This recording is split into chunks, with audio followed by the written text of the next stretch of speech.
Okay, finally got it working. Jesus. So apparently when you update OBS on this latest update, you absolutely have to shut down all your programs and then restart your computer. Otherwise it will crash your computer and destroy your display settings. Good to know. Man. I have a bone to pick with companies that like automatically install software that runs as soon as you start up the computer. That annoys me. So you have to like click off Dropbox and you have to click off Steam and you have to click off Discord and you have to click off Adobe Creative Cloud and all those other programs. They're really annoying. It's like, no, I don't want to run you all the time. Hello, everybody. Thanks for joining me early. Let's eat some cheese, shall we? Hey, what's up, Adam? A 5 minute ESO. What's ESO? I have no idea. Subscribe to YouTube. Get YouTube red. Stop telling me about your advertising problems. I don't care. Okay, so I've got a Whitestone cheese. This is a Fuchsia Creek feta. This is a cow's milk feta. It looks like a real hard one, but it is a bronze medal, 2015 bronze medal award-winning cheese. I'm starting to not actually believe any of these rewards mean dick, because I've tried some award-winning cheeses before and they were decidedly average. So I'm actually starting to get to the stage where I won't buy a cheese with an award medal on it because I'm thinking, yeah, you're compensating for something. Okay, so here goes.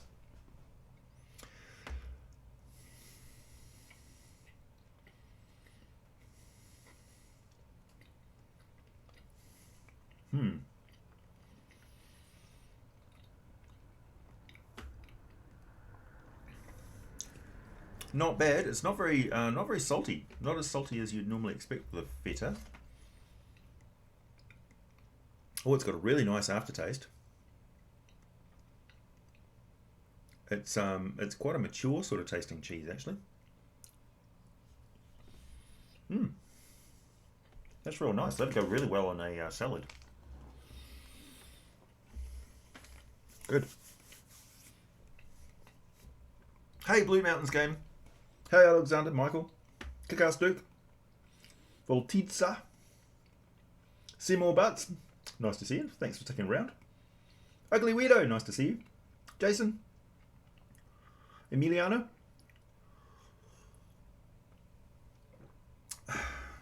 Ruben, Frankie, Anthony, Mason. I think I saw an Ian around here somewhere too. Dave, Ed,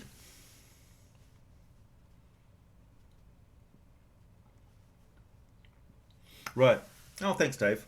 No, I am interested in what Google has selected to play for you. Hey, William, Kevin, Gage. Just watching this dude eat stuff. Yeah. Okay, so the next cheese that I have in my little lineup, it's only for the first little bit of the live stream so that everybody can get in here and start watching. This is a Kapiti cheese company, Kikorangi, our king of cheeses, with an unmistakable creamy golden curd and rivers of dark blue. This cheese was passed into legend. Again, this is an award-winning cheese. This is a 2018 Cheese Awards trophy winner. Let's see, shall we? I'll take a generous chunk of this. This has got a lot of blue through it. Get out of there. It's dug into this plastic wrapping like an Alabama tick. Oh, okay. It would rather break apart into 1,000 pieces than get out. Okay. I'll take a chunk from the middle. Get here. Okay. So there's the cheese.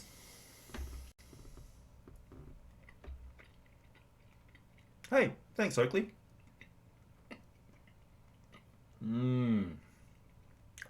Okay.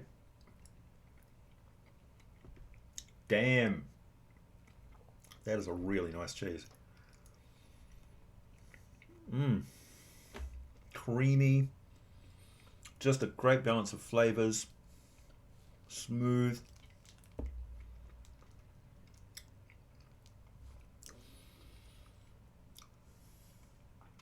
It's got a smoky,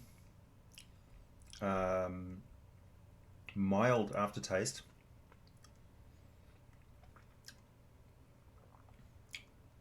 All sorts of flavors coming through in the aftertaste. Pretty good, I've got to say. That's a pretty good cheese. Man. Crumbly as anything, though. I'm trying to get a decent wedge out of here. I've got to say, the plastic wrapping of cheese these days really sucks. Like, just do it in plastic. Do it in wax, everybody. We don't need plastic wrapping on cheese. Wax will do just fine. Yeah, so there we see it's got lots of blobs of mature blue cheese mold through it. Yak folk cheese. So I've heard lots of people mention that yak cheese is pink. I've got something else interesting about yaks to tell you. Yak bulls are used to impregnate milking dairy cows because yak offspring take a shorter time to gestate, so it gets the cows back into milking faster. So sometimes you'll get a generation of yak dairy cow hybrid bobby calves. They're all sent off to slaughter, unfortunately, but that's the dairy industry for you. It is inherently abusive.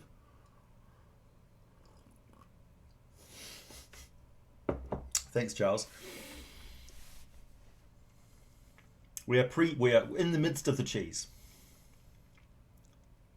Am I ever going to do that demon spawning thing video? Probably. Whole lot of blue going on, yeah. Nice sexy chunk from the middle. What's my favourite colour dragon? Today it is the green dragon. So weird, yeah, I know. Yeah, cheese is cultured bacteria and dairy. That's true. An official handbook for fantastic cheeses. That would be on brand for me, wouldn't it? To do a video on the specific cheeses of the Forgotten Realms. Hey, Faith. Hey, Rich. Yeah, so it's called a mold, but it is it's a bacteria.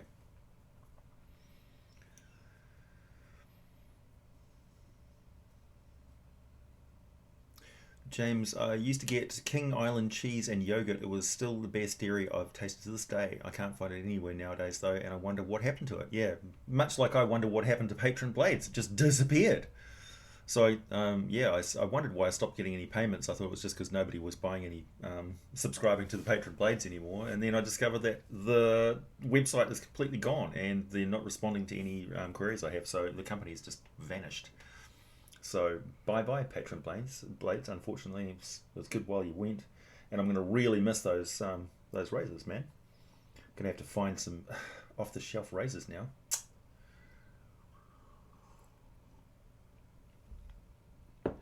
Could a circle of spores druid summon a cheese elemental? Yeah, absolutely. That sounds like a wailing good time. A whale of a good time. A whale of a good time? Is that the phrase? That's a weird thing to say. Sounds like a great time. White dragons are the stupid ones, yes. Cute, dumb cat, white dragon. I've noticed as of late, as of the past maybe 2 or 3 years, that there's a lot of, how do I say it, cutifying of D&D. It's like, can't you have a nice version of a skeleton? Or, you know, can I make that into a pet? Or blah, blah, blah. It's like, quite a few of these things are unredeemably evil. And they're designed to be murdered by you. That's the whole point.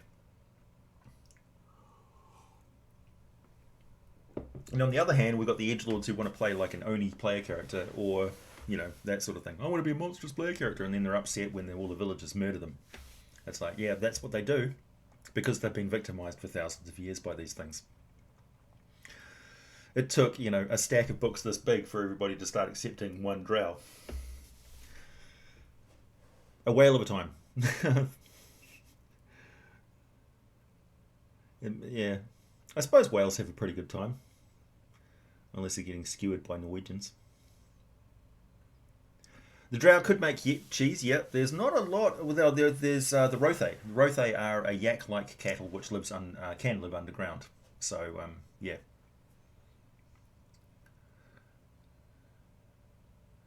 Hey, thanks, Gage. Yeah, well, that's my aim, is to continually build a resource for everybody to watch in the videos. To that end, I am very encouraged by people's response to exploring a bit of Zakara, the Lands of Fate, with the Yak folk, and the amount of people who had no idea that the Yak folk really existed. I mean, I had an idea of what the Yak folk were, but I didn't actually know that they were an evil empire, because I didn't really do a lot of exploring of Forgotten Realms during 2nd edition, or 3.5. I've got a patron requested video that I'm going to be putting out immediately after this. I want to get stuck into doing, I've been doing a lot of research on the aspects of Dwarven religion and stuff. So a lot of the part 2 of the Dwarven video will be focusing on the Dwarven pantheon, and I've got like 40 pages, at least 40 pages of heavy duty text to read through on the different deities and stuff of their pantheon, and the aspects of their religious orders. So what it's like to be a cleric of the different specific gods of the Dwarven pantheon. I was amazed that the video on the Nikolavi has got more traction than the dwarf video has. I figure that's just because the thumbnail looks horrific. So yeah, interesting. Why are the Yak folk evil? Because they are supremacists who believe that they are the chosen ones and that their god basically created them to rule over the world. Luckily, they are kind of restricted to the area that they come from, but they dominate it with an iron fist. Yeah.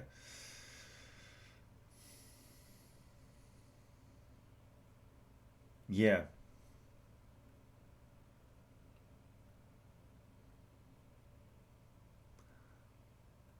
More on Thardhar would be awesome.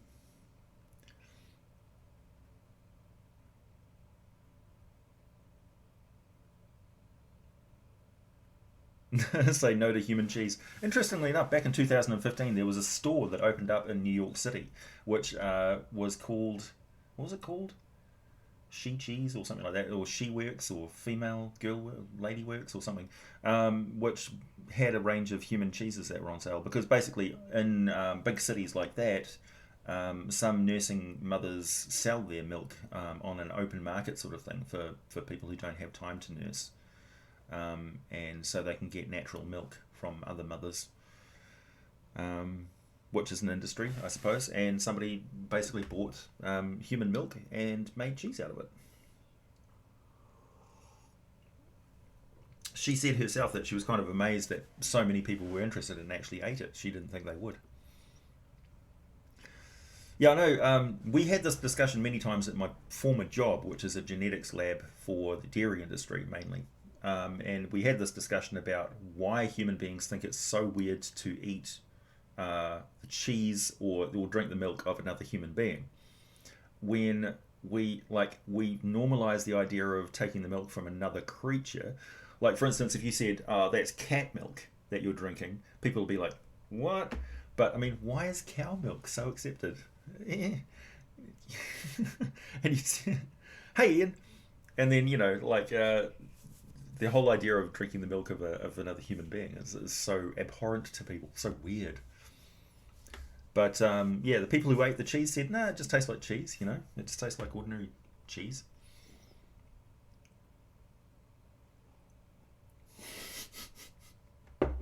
Right, Matt? Yeah, I wouldn't be surprised.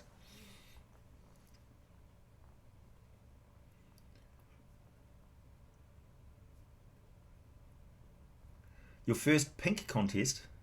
What's that, Arthur?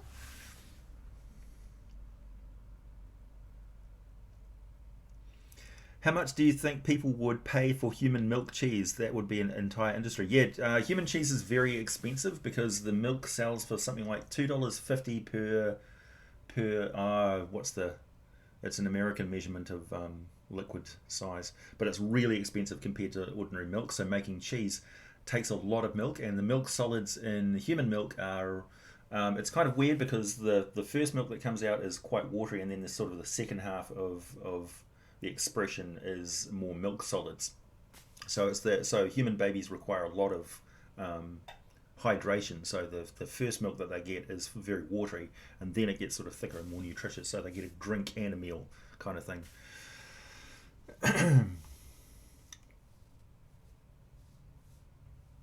So yeah, do they sell turtle eggs? Yeah, they shouldn't though. Good morning, Darkstrider. Again, no, it's less than that, an ounce, I think. I think that goes ounce and then quarts and then gallons for Americans. I'm not entirely sure. It comes in pints.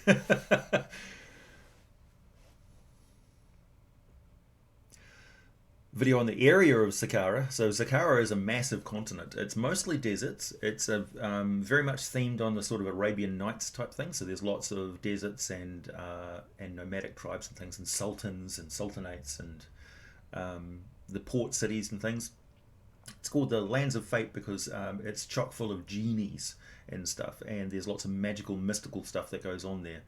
So Saqqara is very much like the Middle East of Toril, whereas the Forgotten Realms, it mostly concentrates on Faerun, which is kind of the European type thing, so Italy and Germanic and a little bit of sort of Egyptian stuff, and then as you get into Kalimshan, it's more sort of Middle Easty sort of desert area. And then you've got the Bedouin type people who live, the Bedouin who live in the Anarok desert, but they're kind of transforming because the Anarok is turning back into a grassland. It's regenerating because the reason why it turned into a desert in the first place was unnatural. Then you've got Karatua, which is a massive, it's basically China. China and all of the sort of Asian countries are rolled into one in Karatua. And Karatua is more powerful and populous than Faerun by far. So the fleets of military craft and stuff like that for the empires of Karatua could easily invade and take over all of the kingdoms of the Forgotten Realms easily.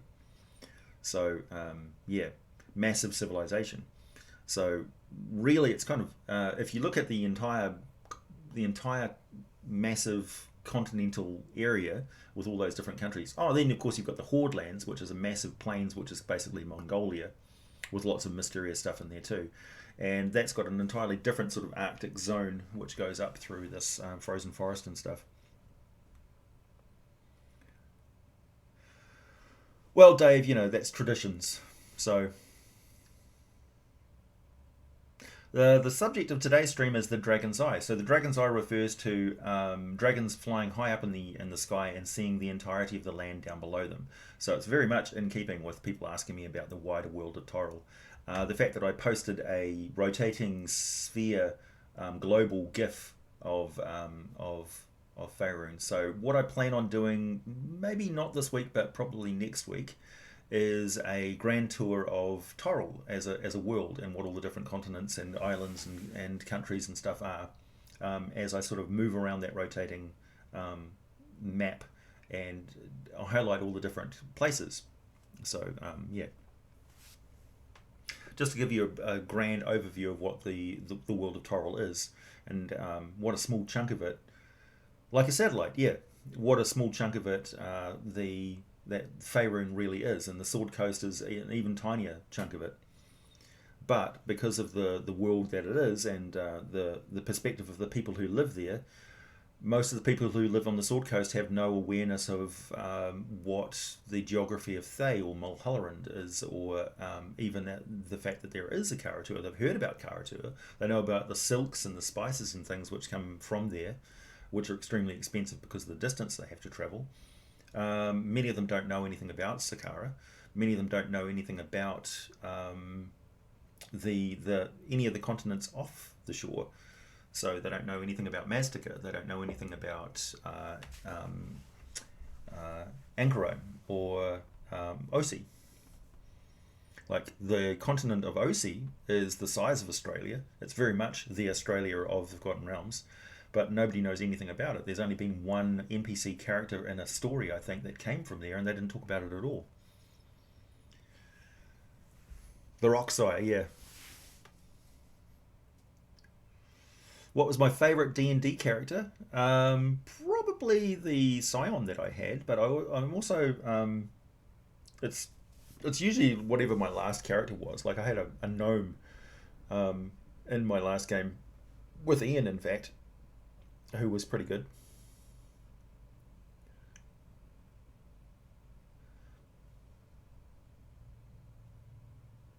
I would like an explore that would be like if Faerun had an industrial revolution, not steampunk.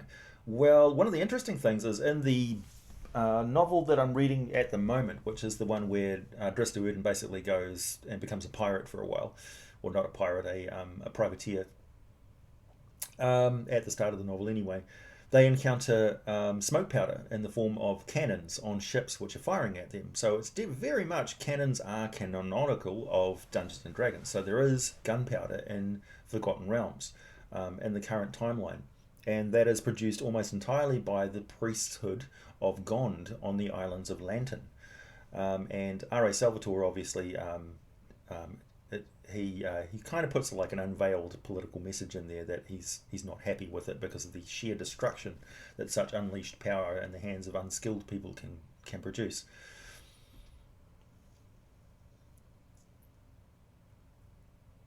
Does D&D Australia break the one Tarrasque rule? No, I don't think so.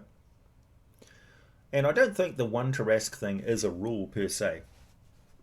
I think it's a trope more than anything. Although don't quote me on that because I need to do more research on it, obviously. I'm getting behind on the chat here. Are dragon eyes better than an eagle? Some of them are, yes. So that's fair. Was not you declaring global intention for global domination of Toril? No, I don't think I could. Even if I went over to Toril, I couldn't dominate anything. I don't know any magic and stuff. I can't even produce gunpowder. Well, I suppose I know the recipe for gunpowder.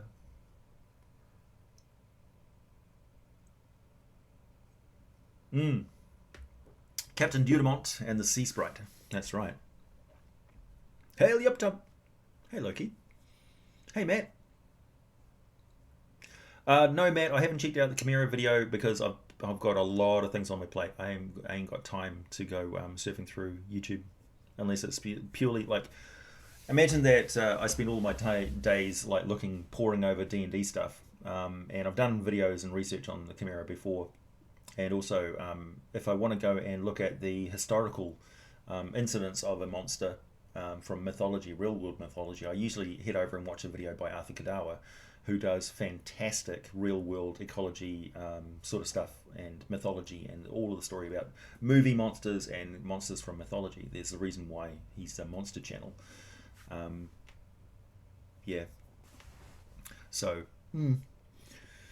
I've also been fielding a lot of inquiries from people this week in particular, asking for me to endorse their products or their channels or have like social media managers and all that sort of stuff. So yeah, but I am very much an independent YouTuber.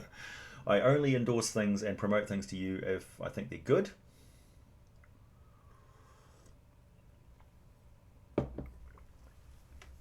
Even if they don't get funded on Indiegogo.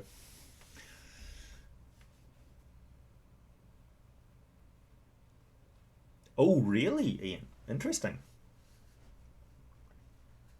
I guess I better get stuck back into mapping out Cithrin some more.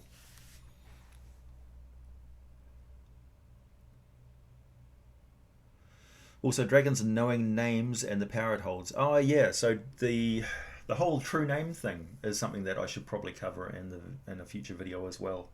Like, why does knowing the true name of something give you magical power over it?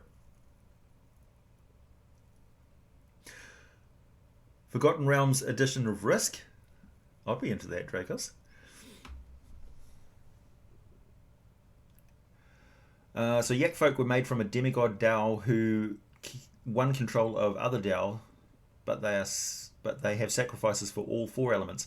Yeah. So one of the things that this other the faceless god, the nameless god, has been doing or is aiming to do, is to beat other genie lords to get control of the other types of genies. So at the moment it's just the Dao, and it's just for 1001 years that they're reaching the last few centuries of.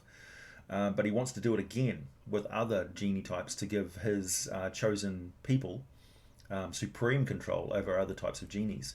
And you imagine that the air genies, for instance, the genies, can grant wishes. The nobles can. So, yeah, that's when they start getting seriously threatening to the rest of Toril.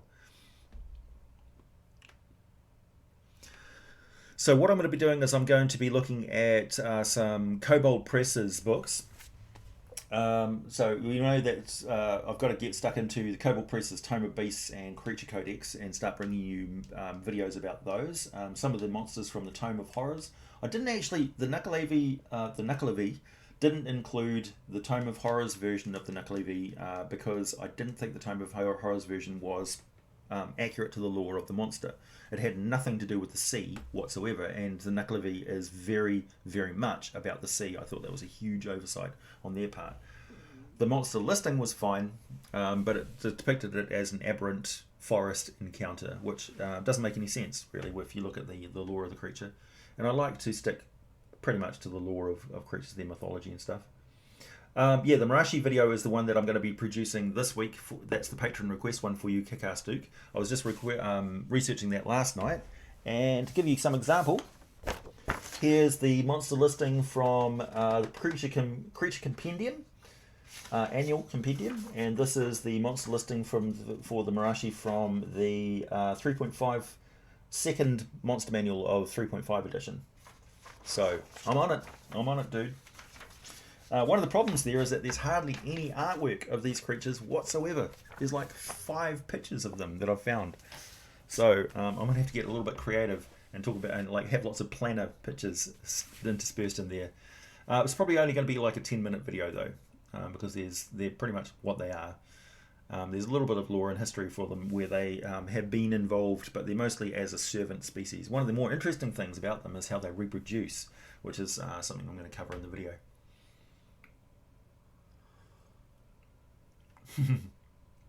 Yay! Egyptians had very complex souls. Yeah, so the Eastern religion, you've got the Pa, which is the sort of the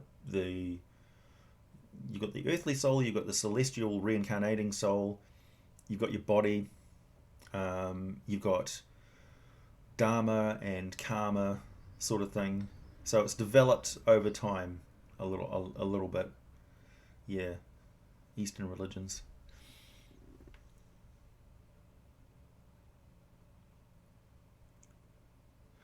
So yeah,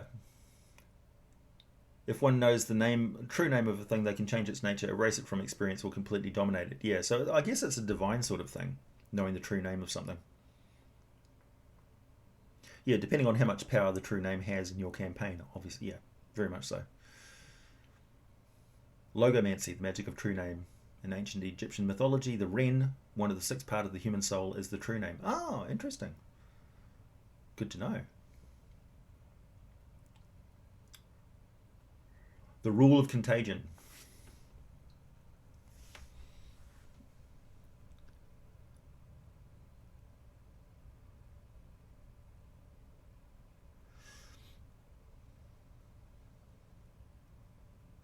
So yeah. So there's going to be more than just 2 dwarf videos. There's going to be a little series on dwarves because they really I want to do them justice. And so talking about the religion, the theocracy, the theology, the pantheon of dwarves is a video in and of itself. I want to talk about their culture and traditions as a people. I want to talk about all of their extent across the different realms of existence and what it's like when a dwarf from, say, Faerun, for instance, meets a Aesir or something like that, and the fact that they're not related, even though they look the same. Like, Aesir look like dwarves with flame hair, but they're not actually dwarves.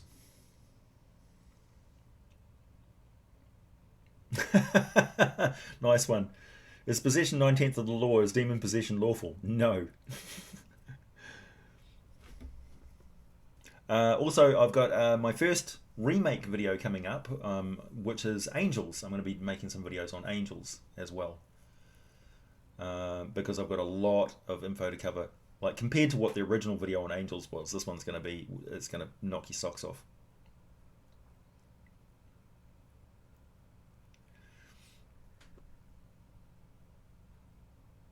What type of dragon is HR Puffensnuff? I have no idea. I don't know. I'm not familiar with that character. Sorry, Charles. Can a green dragon and a black dragon mate? So that's one of the interesting things about creatures which have a god associated with them. So Tiamat may actually influence the ability of dragons to procreate with each other, much like Moradin may influence the ability of dwarves to procreate with other humanoids. And also, I just wanted to clear something up. There are half-dwarves on Toril. They're just fairly rare and they're not often talked about, but they do exist in the lore.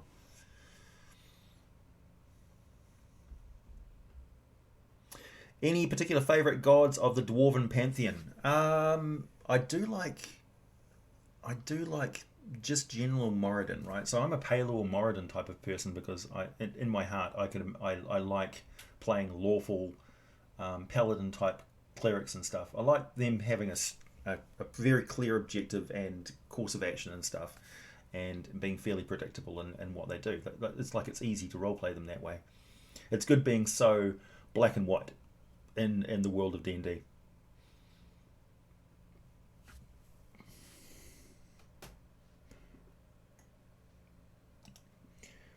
I don't know why that was. Okay, Ian, you've got an interesting question there. Here's a nitpicky question. If gods get power from their worshippers and die without them? No, they don't die without their worshippers. How do these greater gods or creator gods like Moradin be a god before they make their followers? So don't forget that Moradin existed long before the world of Toril in its current form existed, and he's a multi-planet being from different dimensions, different timelines even, some of them which don't exist anymore. So Moradin's origin is not the dwarves of Toril. The dwarves of Toril were created by Moradin, but there were other dwarves on other worlds long before the ones in Toril came into being. I mean, they've existed only for about 13,000 years or so on the surface of the world. We don't know how many thousands of years they were underneath the surface of the world, or when Moradin first created them deep in the core of the Underdark. Michael, I've got a copy of Dwarves Deep. Thank you. Yeah, so it's not a Scottish accent per se. It sounds Scottish when you're speaking English in Dwarven. They're not like the Mulls, Ian. The half dwarves of Faerun are a little bit different. Durin's beard. You fell asleep again. Shall I do a video on angles, not just angels?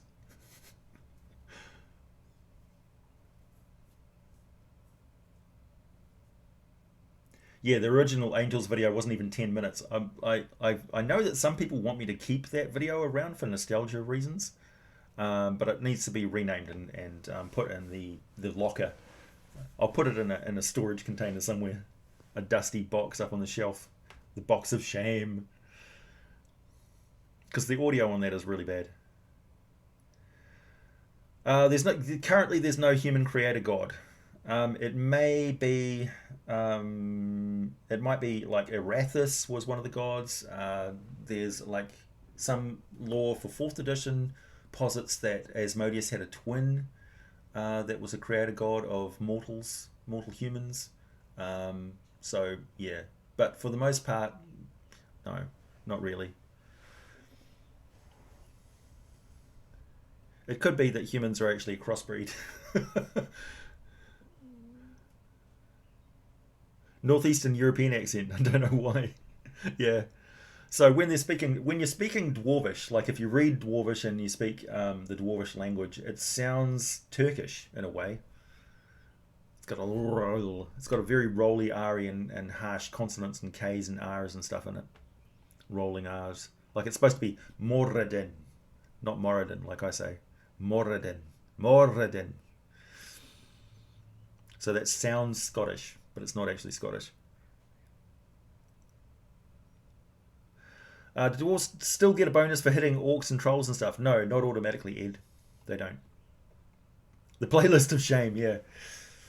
So it will be multiple videos on angels. So each one of the angel types has got a lot of lore and stuff. Yeah, He Who Was is a 4th edition thing. It's not a 5th edition thing. It's not a Faerun thing.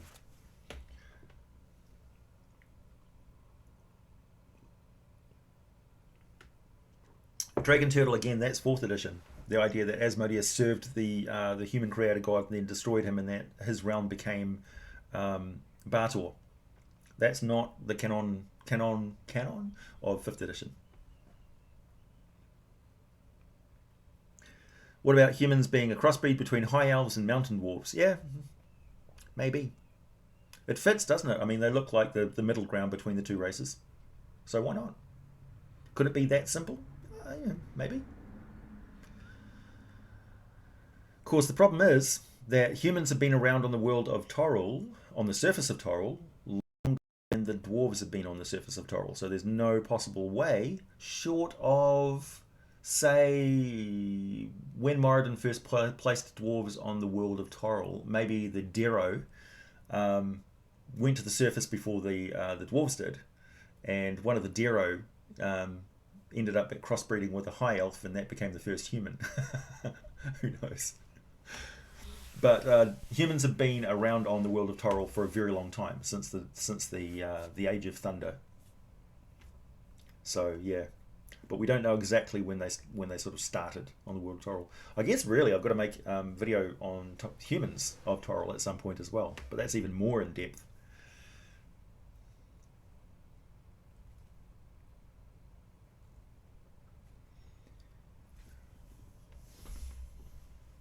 How did the abyssal and infernal language come to be? Well, I don't know. I imagine the infernal language sounds a lot like supernal, but it's been many thousands of years, and languages are alive, so they change. So it would have a lot of relation to the same languages that angels speak, but infernal would be modified to sound like what the devils speak amongst themselves.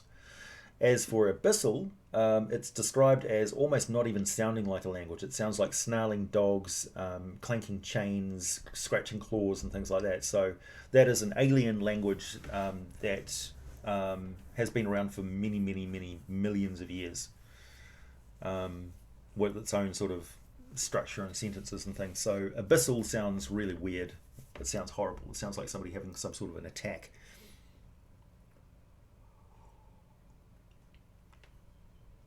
Oh, Dragon Turtle, that's a good idea. Is the cheese plane an in-between between the ooze and the positive energy planes? Could be.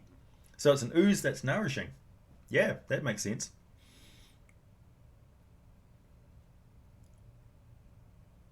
You should tag the soon-to-be remade videos so new people know that it's going to be remade in the near future.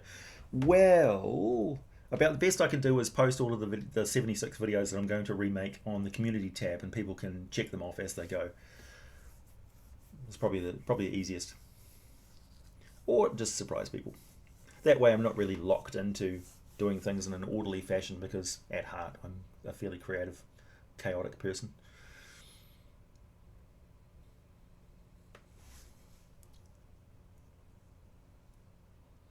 Is the lack of a creator god the reason humans have expanded to become so prominent in so short a time? Well, when you look at it, the human empire rose up after the elves retreated from the mainland of Faerun. So it's really they were filling a void of an already existing empire. The Netherese got so powerful because the elves actually chose to teach them high magic. But before that, the Imiskari Empire dominated the east, the southeast of Faerun as well, and they were a major techno-magical civilization. So humans have been rising and falling in rapid succession, and it's the diversity of humans and the fact that they rise up in power so swiftly because they're so adaptable to whatever they get, but they also seek power quite a lot. That's a theme that's sort of carried over from Lord of the Rings, that humans crave power more than other races do. Is evolution a thing in D&D? Not so much, no.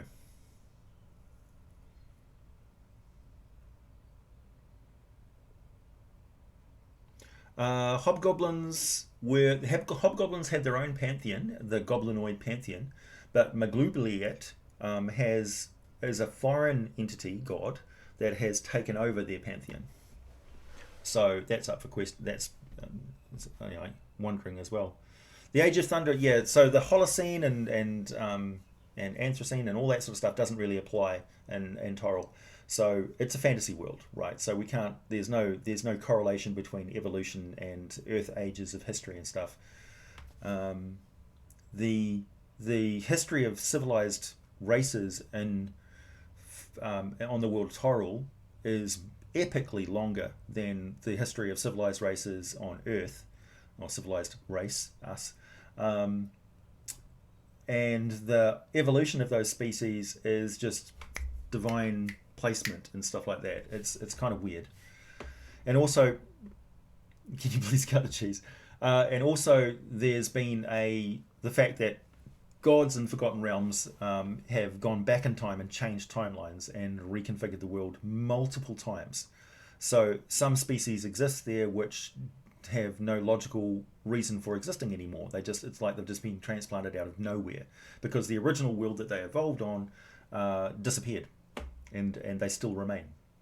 So it doesn't make any sense. If you were an evolutionary biologist, you would look at some of the creatures and stuff and say, what's this thing? Because it comes from another dimension, and it's now native to the world of Toril. It's carved out an ecological niche for itself. Like foxes, for instance, in Cormier. You'll find foxes in Cormier, but they don't exist anywhere else because they actually were brought over from Earth to the world of Toril. And so the only population of foxes exist in Cormier.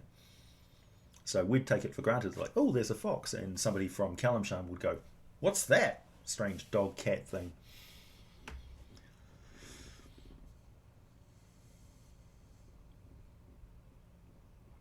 Can you link the intro song of Water Creatures videos? What song is that? So all of the music that you hear me using now on my channel is either created by independent artist creators, such as Bryce, for instance, who did some of the guitar sounds on these, or it's from Aries, which is that channel which I link at the end of my videos, or it is from Epidemic Sound. And Epidemic Sound basically provides royalty-free music for a subscription fee. So you pay Epidemic Sound to have access to those. And all of those musical chunks are about 2 or 3 minutes long or so. Quite often I will repeat the song during a video, and that makes the background noise that you hear. So because music is such a problem with copyright claims and stuff like that on YouTube, I have to be very careful about that. Otherwise they'll demonetize my channel. I'll get copyright strikes and stuff, which will be the end of these sort of things. Just a reminder to everybody, talking of monetization, the Greed Dragon reminds you that this is a monetized super chat enabled thing. So if you notice that I keep missing your questions to me, that's a good way of getting my attention, because it pops up on the screen.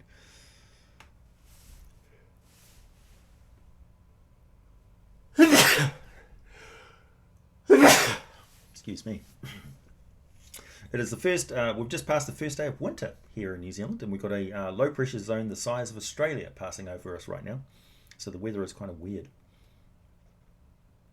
Yeah, Earth is definitely a real place in D&D. The Malharandi people, the Mulan race of Toril. This is back in the age of the ancient empires of like the Imaskari Empire and stuff. They opened portals to another world, another plane of existence, and brought over people from two different time zones on two different occasions.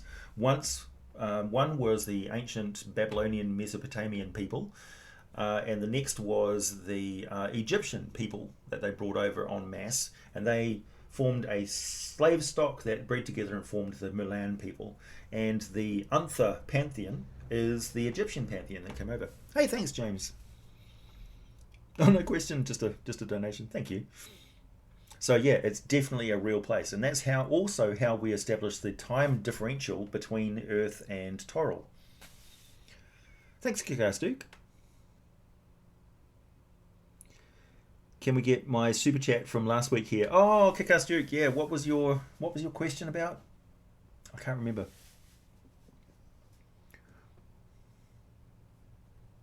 Yeah, so Ed Greenwood has mentioned that he and Elminster and Mordenkainen had a pizza together. Most dangerous herbivore. Good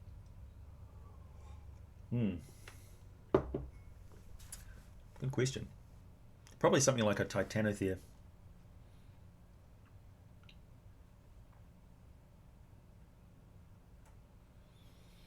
Yeah, that's right. So Orcus started out as a human on the world of Greyhawk, I believe, where he was some sort of evil priest, and then he got turned into the lowest form of demon, and then he rose up to becoming a demon lord.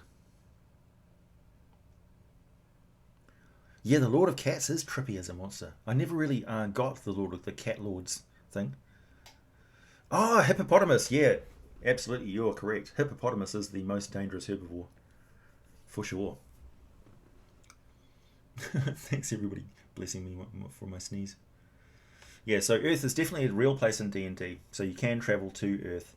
Although if you travelled over from Toril in its current timeline, the differential means that it's like, I think it's about the 17th century or maybe early 18th century. I think it's, 17th century should be, if you're travelling over directly from Toril to Earth. So you can't travel into the modern world of our current world. Or if you travelled directly over to Toril now, it would be far in the future of Toril, by a couple of hundred years or so. Which poses lots of questions about Ed's meeting with Mordenkainen and Elminster. Obviously, they don't die anytime soon. And also that everything... Hey, thanks, Kevin. And everything that we're learning about the Forgotten Realms now happened hundreds of years ago. No, a cat lord is a specific type of humanoid creature from I think it's the Fiend Folio. A possessed goat. Hippo demon. Dire elephant. Yeah, the Catoplebus, or Catoplebus, I've always pronounced it Catoplebus. Catoplebus, but it's Catoplebus or something. Is this weird sort of swamp cow thing that's got this noxious breath that kills everybody. But it's not necessarily that evil per se. It's based on old Pliny the Elder's, or Pliny the Younger's bestiaries of the ancient world. Yeah, true hippos. The reason why hippos are most aggressive is because they warn you in infrasound long before you actually get to them. They can hear you coming in a boat, and they warn you off in their territory with these deep infrasounds that travel for a long distance. But we can't hear them, and the hippos don't know that we can't hear deep sound. So by the time we're within sight of the hippos, they've been warning us for hours to stay away from their territory, and they immediately attack because they feel like you're threatening them, not the other way around.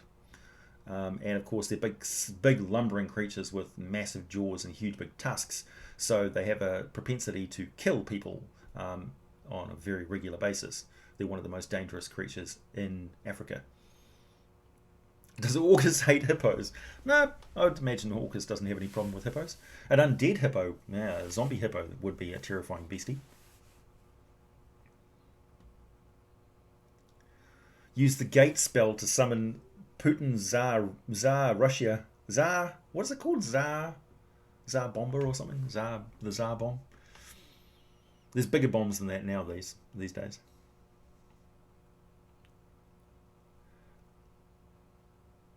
A druid becoming a lich. So becoming a lich is a process, and it doesn't necessarily matter what the original spellcasting class of the being was. I think they need to be able to cast at 11th level casting level, but there's sort of clerical and arcane magic involved anyway. It is a ritual, so anybody that can cast a ritual can do it. And they need to be able to gather together the lethal materials to make this horrible potion that they drink to end their life and sort of curse them at the same time. So really, once a druid becomes a lich, it becomes a lich. It doesn't really matter what its original class was. A lich being able to cast druid magic, I don't see anything wrong with that per se, but it's still a lich. It doesn't change the fact that it's a lich. Now, if you wanted to make it into a Baelnorn, a good lich, sort of like a positive energy type lich, that's up to you.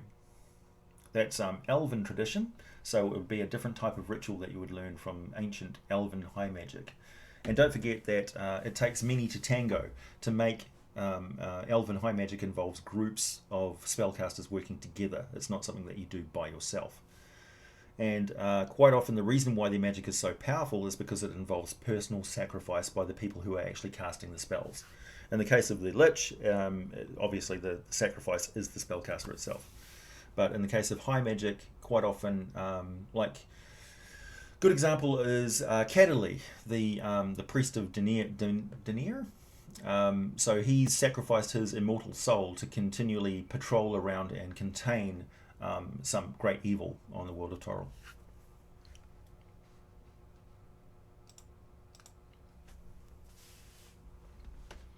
Orcus hates everything, yeah. Non-cat tabaxia because the artists are clueless. Yeah. I mean, don't get too hung up on the whole cat tabaxi thing, because don't forget, back on Mazdaca, there is another breed of the cat folk which are evil, and they are actually described as more sort of big cat-like. Thanks for the PSA about hippos. Yeah. How do the GIF feel about hippos? I don't know if they encounter them that much. They're probably quite amused by them, but how would you feel if there was... I mean, when you look at some of the primates, for instance, they like baboons, for instance. They're mostly quadrupeds. They mostly walk around on all fours. They're semi-intelligent, fairly clever, very aggressive, and they're animals, right? So how do we feel about them? So I guess the GIF would feel about hippos like we would feel about baboons.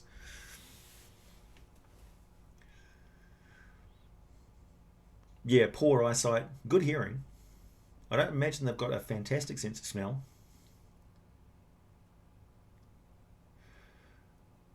Doesn't anyone feel sometimes D&D is too streamlined and feel like going back to 2nd edition or 3rd edition? Well, you can if you want. But again, don't forget that it's streamlined and smooth because it's a core system. You can add on to D&D 5th edition quite a lot. So it's really designed to be homebrewed quite extensively. So they've smoothed out the base system, made it very easy for people to pick up the basics of D&D and run a D&D game without a lot of fuss. Some of the like intimate little details, like for instance lair actions and legendary actions of monsters, can be a bit tricky to master. But yeah, the advantage and disadvantage gets rid of a lot of the nitpicking +5, -5, +3, -3 sort of thing, and the stacking of bonuses and things that was always an issue of 3.5 edition. And it's a balanced system now. You don't have a lot of power creep in it because of bounded accuracy. So I think that's superior in many ways as well. Druid Lich is an abomination, yeah. I mean, people have their own personal opinions about it, but you need to draw the line between where your personal opinion starts and where other people's experience of the game ends or begins. Or where your personal opinion ends and their playing of the game starts. So you have no control over other people's fun. You have absolute control to play old editions of the game if you want to, but don't expect that to be what you do there to be relevant to what people are doing in the current edition of the game. Eventually, you're just going to be left behind as other people enjoy the current edition of the game and whatever iterations it takes in the future. Of course, there's all that, also the whole gatekeeping argument as well, which I think is kind of nonsense in many ways. But that's really the core of the gatekeeping thing. Is like, you're playing D&D wrong. You know, I preferred an old edition. Well, play an old edition, but don't expect us to like have a lot of respect for the people who don't financially support the company that produces the game. Not just that, but it's not just the financial support, but it's the support on social media, and it's spreading the message sort of thing. So getting new players into the game. And we've got to accept that with a great big influx of new players. I have no idea what you just wrote, William. That's Japanese? Or is it Chinese? Hard to tell. Looks like Chinese. So the influx of new players into the game and the expansion into different areas of social media means that D&D is being played in alternate different ways than it has traditionally been played, and it's being played by people who have different backgrounds and experiences of fantasy than traditional Dungeons and Dragons players have. So obviously there's going to be some conflicts of enjoyment, not conflicts of interest. Everybody's interested in playing D&D and spreading the game and stuff, and the fact that it's a social exercise that people play face to face in groups in a world which is continually driving us apart. So yeah, I guess if there was any message that I wanted to preach to everyone, it's that you got to accept the fact that other people are going to enjoy Dungeons and Dragons in different ways. It's not always going to be a way that you find enjoyable. You have to be more discerning about the groups that you form up with and make your personal preferences clear. And also you need to be clear with people what sort of game you're going to be running for them so that they can make those choices themselves. Yeah. But it's a very, very big game these days. It's much bigger than it ever has been in the past.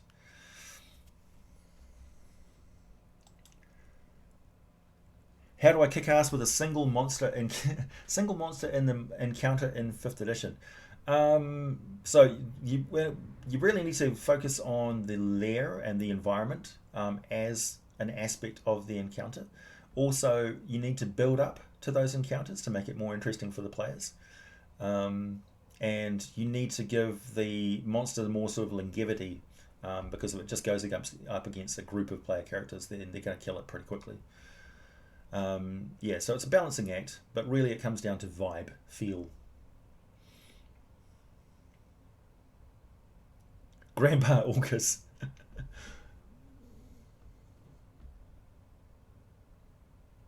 Yeah, clearly if people don't play how I play, then they're inherently wrong and are inherently bad. Yeah.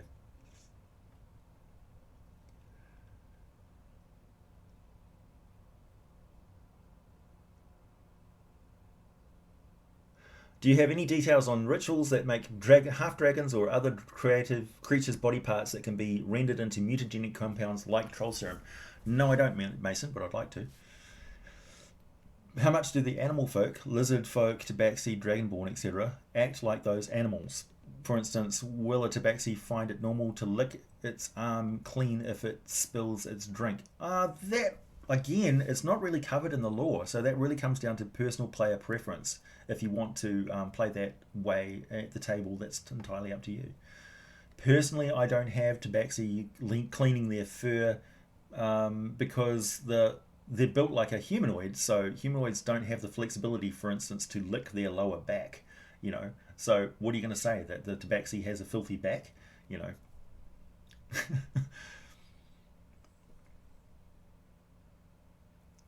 You got fun police in your Shadowrun games.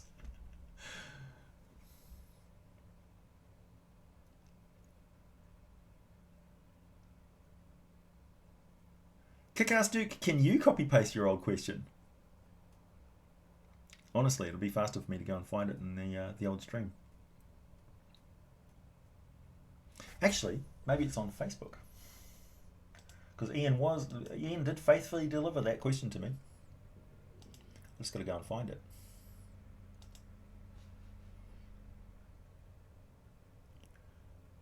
because we talk a lot. So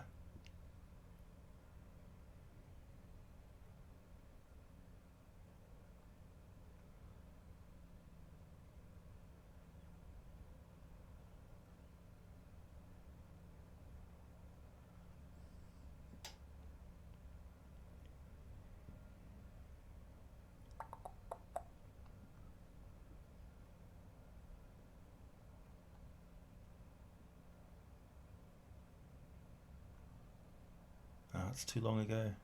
Ian and I chat a lot.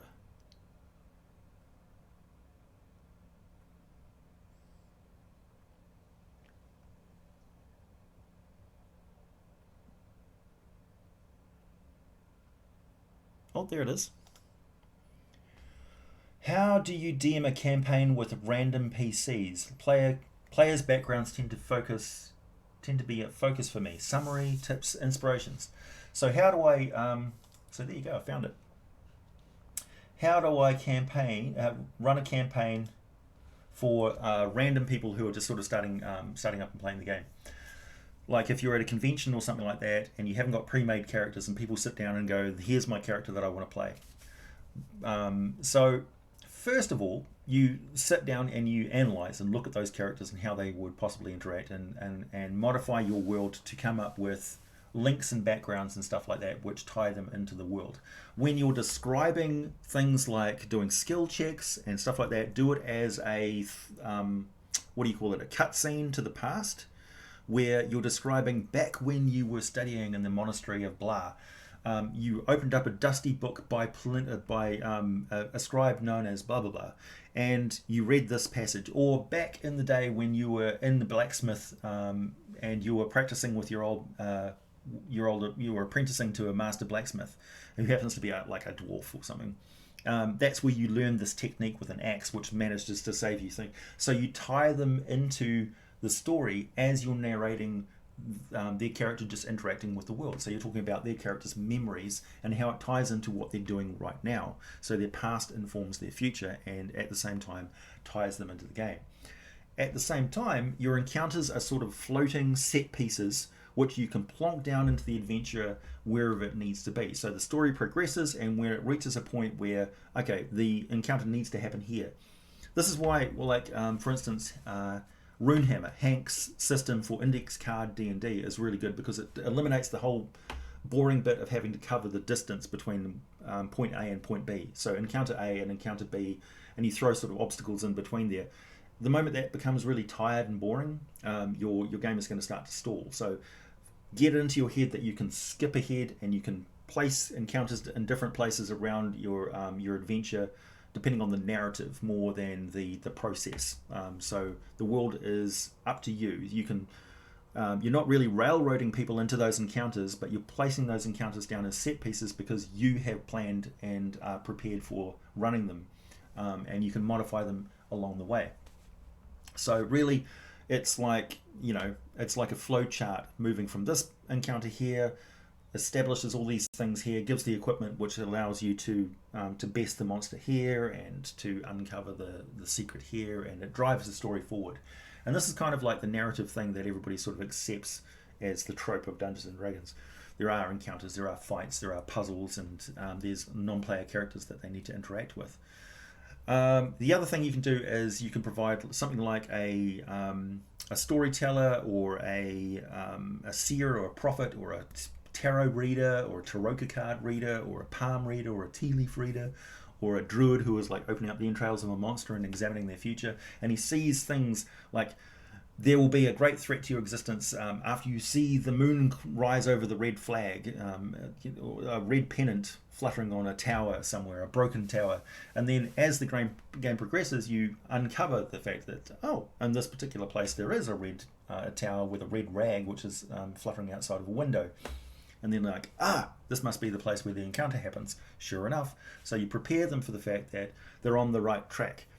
And if they're ever sort of stalling or something, you can pop in those places that you've unveiled, these keys that you've unveiled in this prophecy at the start of the adventure, wherever you need them to be. So you don't really need to plan.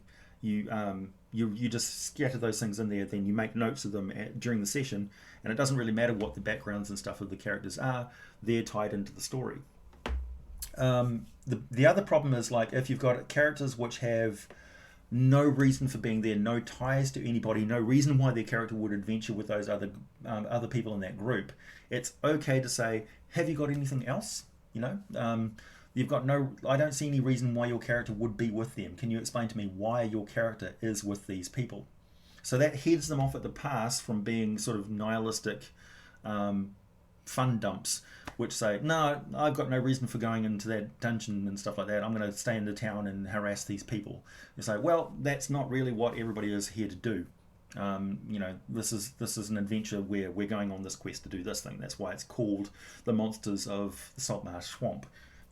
The whole idea is that we're going into the swamp. When you sat down at the table to play this game, it's not, "We're going to stay behind and harass the townsfolk," because that's if you want to do that, then you sit over in the corner there and play that game yourself, because we're going somewhere else.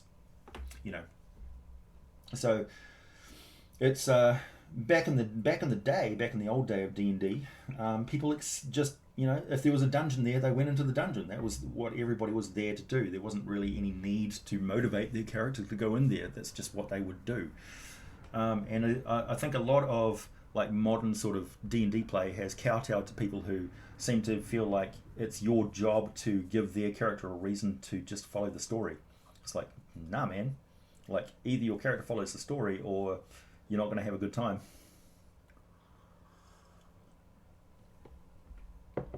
So yeah, that's how you run adventures. You sort of you're on the fly, you're on the seat of your pants. You've got a set sort of way that things go forward.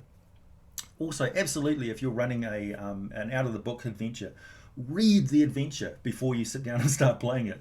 You got to that's the bare minimum prep time that you need to put in. Also, when you're reading an adventure piece by piece, so you're flipping through. Okay, so here's these different encounter regions, and here's things that can happen, and here's the key elements that are set up here that go here. Now, when the players bypass certain parts of the story and they make this other bit not make a lot of sense, that's when you've got to go, okay, I need to be able to put that key component and drop it into the adventure anywhere where it needs to be to make that scene make sense. So you need to understand the nuts and the nuts and bolts of your story, and be able to modify it on the fly.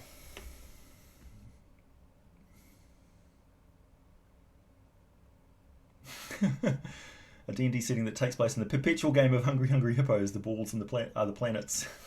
Nice.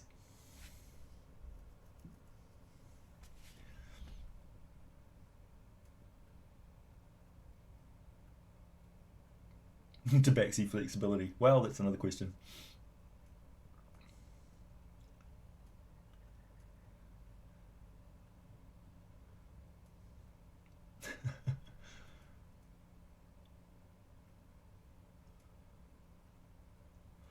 It's really cool to roll a random encounter dragon. It helps that the DM has prepared the dragon ahead of time. That way you can run across a dragon which is reasonably low CR for the PCs. Yeah, or be able to know your monster enough to adjust their CR on the fly. Hey, thanks, Ian.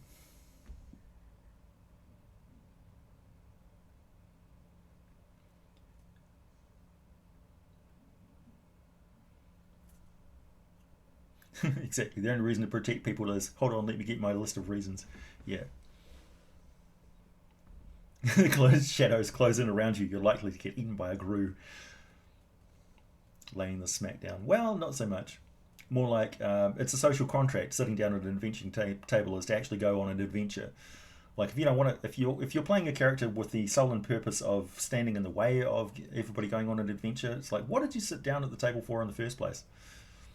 Do you specifically walk into elevators just to fart on people? What's your purpose in life? You're going to enjoy yourself more if you maybe just go along with the adventure a little bit. Adventurers should adventure. Yeah, exactly.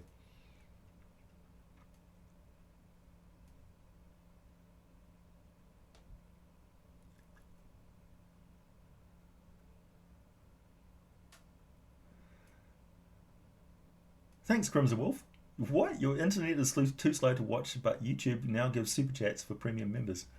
Uh, I think anybody can do the super chats as long as you've got the capacity to link it in with an account or PayPal or something like that.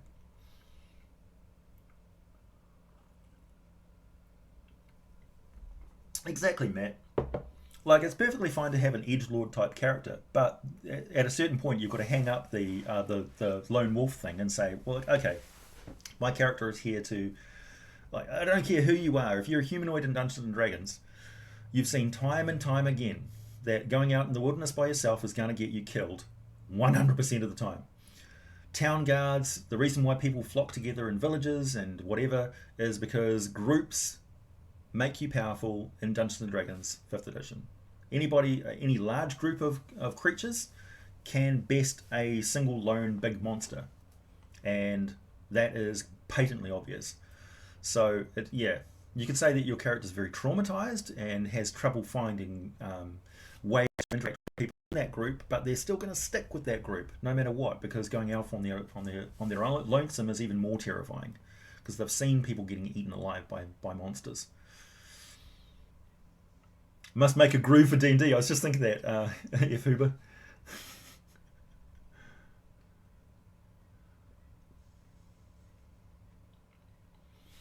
Agree with you so much. Playing a loner character, yep. So does Earth being real in the world mean we modern humans are obligated to go over there and conquer them? No. No, we've got enough problems on our own planet. Also, yeah, let's face it, the moment somebody does any magic around an Earth human, they're going to freak out. They're going to freak out. What's my favourite monster book? I was quite impressed with Mordenkainen's Tome of Foes. I do like the added lore background stuff on Volo's Guide to Monsters, particularly the hag vehicles and all that sort of stuff. I think it was quite daring for them to go ahead and show like typical monster lairs and things like that. I wish Volo's got more sort of credit for that, because it's a good step going forward to give a more comprehensive view of a monster or a class of monsters.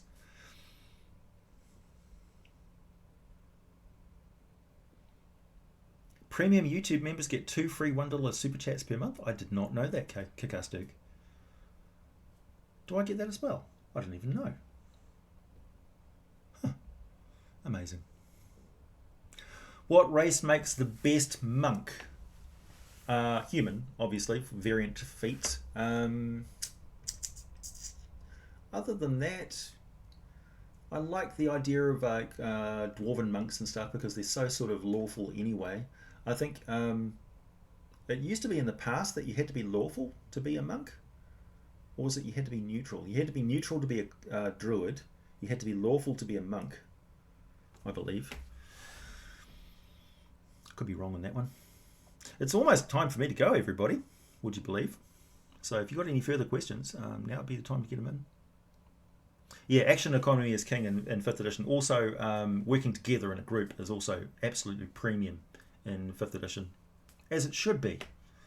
There's a reason why shield walls and squads and things like that work. There's a reason why superior numbers are so damn important in combat, and 5th edition finally gets that. And also the fact that, yeah, you don't need to make a more powerful monster at a higher level of play. You just need to change up the way that things work. Hey, Austin. Magic isn't so scary if you watch the Gate series. Oh, okay. Why is smoke powder not so common? Because it hasn't propagated yet very much. So smoke powder has just been essentially bestowed by Gond onto the Gondite priesthood in 5th edition. So it's spreading, but also don't forget that magic is also more prevalent than smoke powder, and magic is far more reliable. Also, a fireball spell won't explode on you if somebody hits you with a flaming arrow, much like a sack of smoke powder will.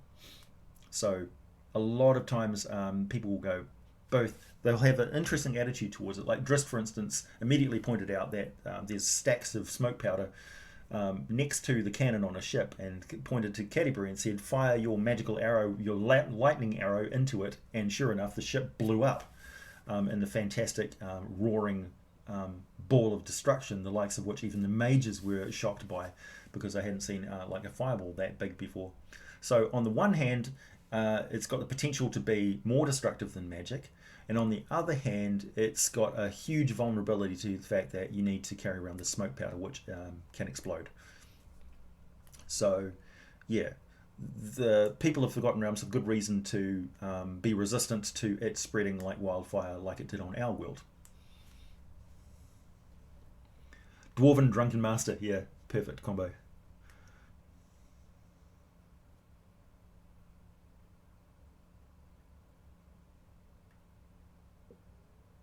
An entire world of dwarves. I'm not responsible, William, for you being inspired like crazy by my subjects and stuff in my videos.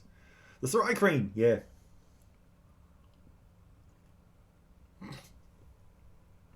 What do you call a mountaintop fortress guarded by rogues? A sneak peek. I like it. Black dragons are cruel. Yep. Black dragons are psychopaths. They're psychotic. They kill people. If gunpowder is such a hassle, why aren't there arcane cannons? There are arcane cannons. It's called magic missile. It's called fireball. It's called a wand of fireballs. A wand of fireballs is as good as a mini bazooka.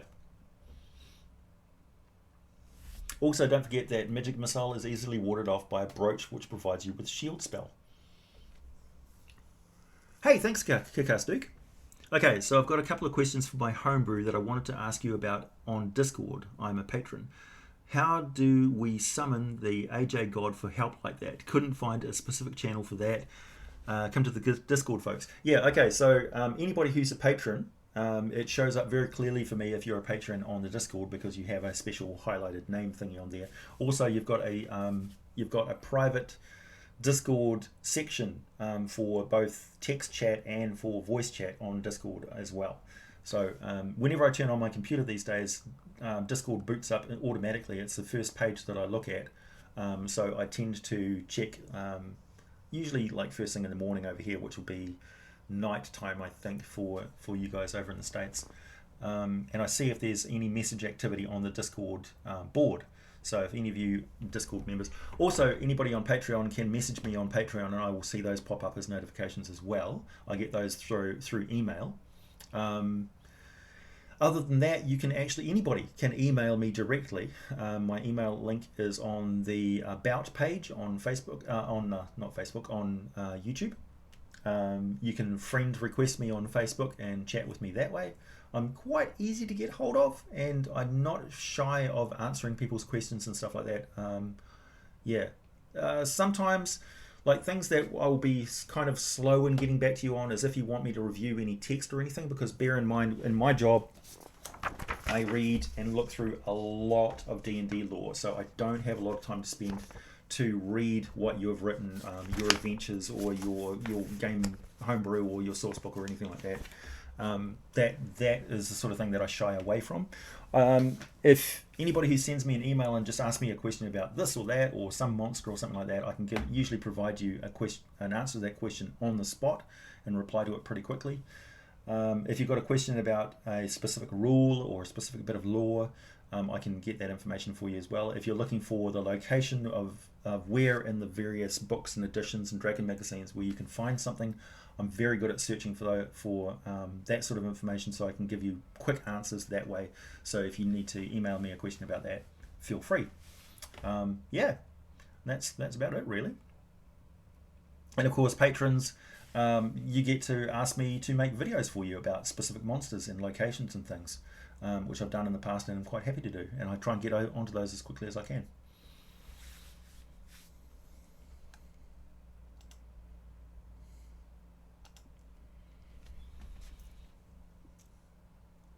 What do you call a pygmy vampire? A little sucker. How would someone make a floating mountain or fortress? So the arcane spells that they used for creating those flying mountains in the first place are no longer possible on Toril, but we know that floating mountains still can work, even if the original spells used to create them don't work, because of the whole return of Netheral's shadow mountain thingy coming over from the plane of from the Shadowfell. So the Elven high magic and mythals, for instance, still work. So it may be possible to cast a group of mages, powerful mages, to cast a mythal to elevate a mountain peak or something like that. So it may be possible for that to happen. Also, elemental earth and elemental air and stuff like that, if you can get a floating rock fortress from the elemental plane of earth and somehow portal it over to a world intact, it may be possible for you to keep it floating around in the air like that. Also, earth elemental nodes or elemental nodes can form natural fonts of elemental energy, which may allow you to do that as well.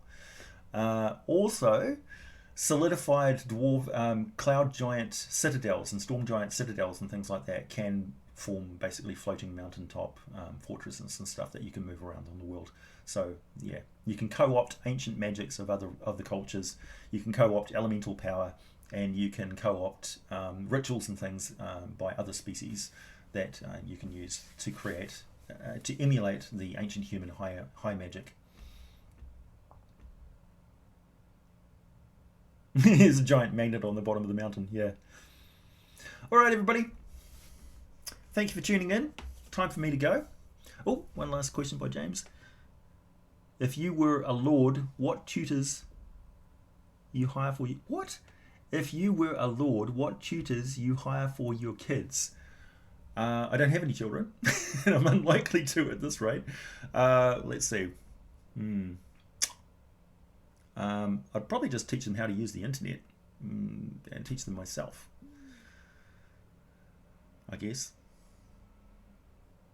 What tutors would I hire for your kids? Yeah, who knows? Strange question.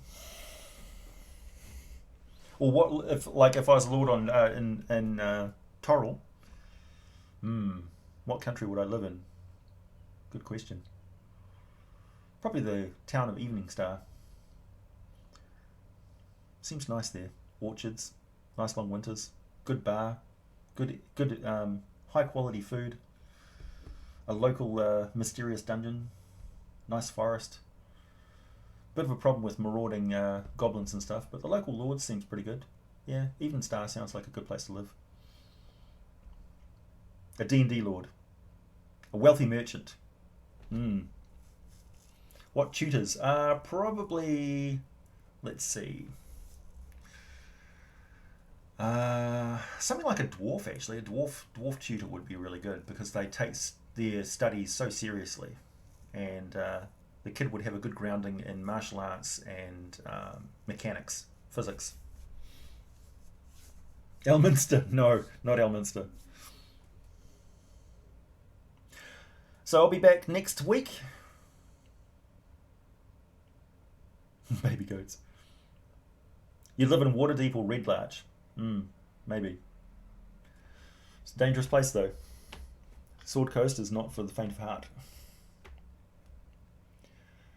Nor is Icewind Dale.